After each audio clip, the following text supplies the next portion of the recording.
160 हाँ नहीं सुनै छियै कथी बढ़िया भ गेलियै अरे कथी कहू ना भरि दिन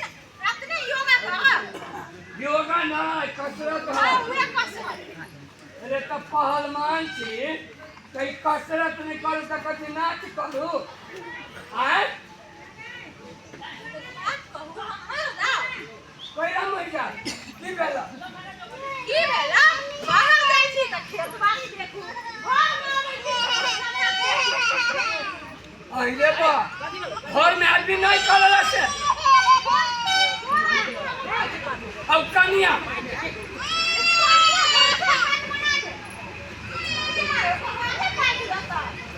आय पहले अब खाना नहीं बन रही है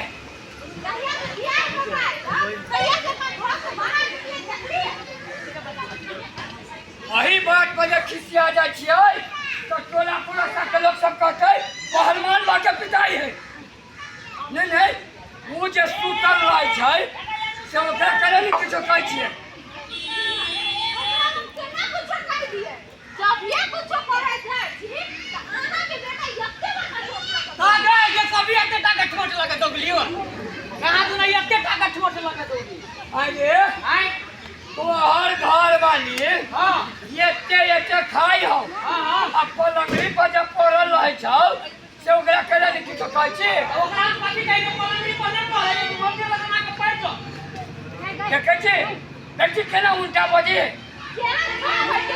हां ज्ञान बाप देने बेटा ज्ञान हाथ देने ठेका सब तो बिगाड़ने छे हाँ आगे आ एकरा के बिगाड़ने हो देखे छी कथि देखे केना मुहे लागल बजे ठीक है कहिए मौगी तो बिगाड़ दे छी एकरा अरे ना बा क्या बोले करे आएगा वो ना कला हुर पे छे कुमार खास मरिया दिखा ओने मजाक कर लियो अब भेलो ना अपना गाँव में केना मुंह भगल